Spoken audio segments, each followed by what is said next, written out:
4 წლის წინ ჩავაბარე სოციალურ და პოლიტიკურ მეცნიერებებზე თბილისის სახელმწიფო უნივერსიტეტში და მიუხედავად იმისა, რომ კმაყოფილი ვიყავი, ასე ვთქვათ, ჩემი ფაკულტეტით და იმ ცოდნით, რა ცოდნასაც ჩემი უნივერსიტეტი მაძლევდა, მაინც ხვდებოდი, რომ არ ვიყავი იქ, სადაც უნდა ყოფილიყავ. აბიტურიენტობის პერიოდში, აი დამამთავრებელი კლასების პერიოდში, უფრო ბუნდოვნად და ბრმად ვირჩევთ ხოლმე ფაკულტეტებს და ფიქრობ, რომ შემდეგ ხდება გადააზრება, რამდენად საინტერესოა ესა თუ ის ფაკულტეტი ჩვენთვის.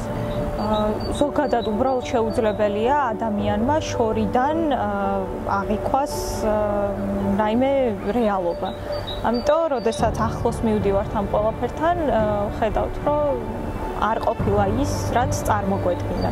სწორედ ეს არის დღევანდელი სტუდენტებისთვის, ალბათ ახალგაზრდებისთვის ყველაზე დიდი გამოწვევა.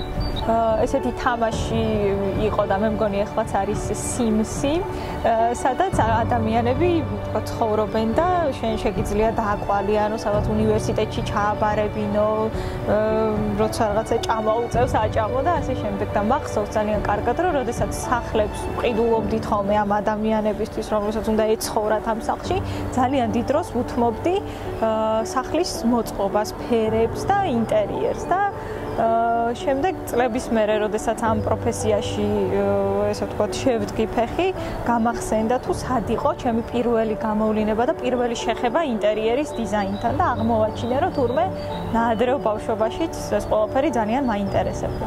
მესმის, რომ ჩვენს ქვეყანაში განსაკუთრებით რთულია პროფესიის შეცვლა და ნამდვილად არ არის მარტივი ნაბიჯი. ამისთვის მგონია, რომ საჭიროა გარშემომყოფების თუნდაც მორალურად გვერდში დგომა. ალბათ შეიძლება ეს რაღაც ფინანსებთანაც იყოს დაკავშირებული და ასოცირებული, თუმცა ჩემი გამოცდილებიდან გამომდინარე, ვფიქრობ, რომ არც ძალისხმევა, არც დრო და არც ენერგია არ უნდა დაზოგოს ადამიანმა, როდესაც საქმე საკუთარი თავის აღმოჩენას ეხება პროფესიულ ჭრილში.